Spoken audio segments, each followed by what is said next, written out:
کل جماعتی حریت کانفرنس نے تنازع کشمیر کو ایک حقیقت قرار دیتے ہوئے بھارت پر زور دیا ہے کہ وہ ضد، انا اور ہر دھرمی چھوڑتے ہوئے اس مسئلے کو اقوام متحدہ کی متعلقہ قراردادوں کے مطابق حل کرنے کے اقدامات کرے تاکہ جنوبی ایشیا میں امن کی راہ ہموار ہو سکے۔ حریت کانفرنس کے ترجمان نے سری نگر میں جاری اپنے ایک بیان میں کہا ہے کہ مقبوضہ علاقے میں جاری خون ریزی کے پیچھے بھارت کی ہر دھرمی ہے۔ ترجمان نے کہا ہے کہ تاہم کشمیریوں کو دبانے یا فتح کرنے کی 75 سالہ کوششوں کی ناکامی بھارت کو دعوت دیتی ہے کہ وہ کشمیر کے زمینی اور تاریخی حقائق کا ادراک کرتے ہوئے کشمیریوں کو بندوق کے بل پر زیر کرنے کے بجائے ان کے جذبات اور سیاسی امنگوں کا احترام کرے۔ دوسری طرف حریت رہنماؤں زمرد حبیب، شبیر احمد ڈار اور ڈاکٹر مصعب نے اپنے بیانات میں جیلوں میں نظر بند حریت رہنماؤں اور کارکنوں کی بگڑتی ہوئی صحت پر شدید تشویش کا اظہار کرتے ہوئے ان کی فوری رہائی کا مطالبہ کیا۔ انہوں نے انسانی حقوق کی عالمی تنظیموں، خاص طور پر اقوام متحدہ کی انسانی حقوق کونسل سے اپیل کی ہے کہ وہ مقبوضہ علاقے میں قابض بھارتی فورسز کی غیر قانونی اور غیر انسانی کارروائیوں کا نوٹس لیں۔ دریاسنا بھارتی فوجیوں نے اپنی دہشت گردانہ کارروائیوں کے دوران مزید 6 نوجوانوں کو گرفتار کر لیا۔ ان نوجوانوں کو کپواڑہ اور بارامولہ اضلاع کے مختلف علاقوں میں گھروں پر چھاپوں کے دوران گرفتار کیا گیا۔ مودی حکومت نے ضلع شوپیاں میں جماعت اسلامی کے ایک اسکول کی عمارت سمیت تنظیم کی کم از کم 9 جائیدادوں کو سیل کرنے کا حکم دے دیا ہے۔ یہ حکم ضلع مجسٹریٹ نے نئی دلی کے زیر کنٹرول اسٹیٹ انویسٹیگیشن ایجنسی کی درخواست پر دیا، جس کے سربراہ آر سوین ہندو انتہا پسند RSS سے وابستہ ہیں۔ کشمیر یونیورسٹی سری نگر میں علامہ اقبال کے تصور انسانیت کے موضوع پر ایک روزہ سیمینار کا انعقاد کیا گیا، جو کہ مقبوضہ جموں کشمیر میں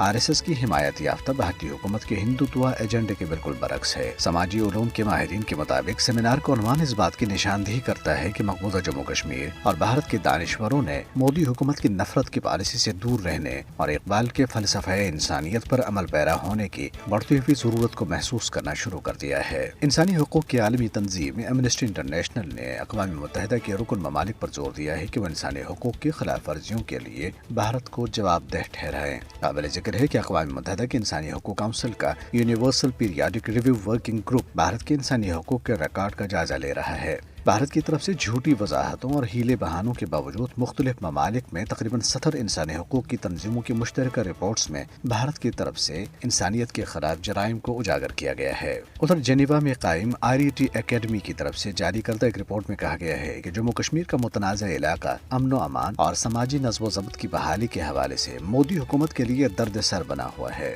رپورٹ میں کہا گیا ہے کہ آئین کے مطابق بظاہر بھارت ایک سیکولر ملک ہے، تاہم اس میں دی گئی ضمانتوں اور ملک کی زمینی صورتحال میں خاصا فرق نظر آتا ہے۔ رپورٹ میں کہا گیا ہے کہ بھارتی حکومت نے جموں کشمیر میں ایسے قوانین نافذ کر رکھے ہیں جن کے تحت بھارتی فورسز کو غیر قانونی گرفتاریوں، عدالت کو مطلع کیے بغیر جبری حراست، جسمانی تشدد اور اراضی پر قبضے کی کھلی چھوٹ حاصل ہے۔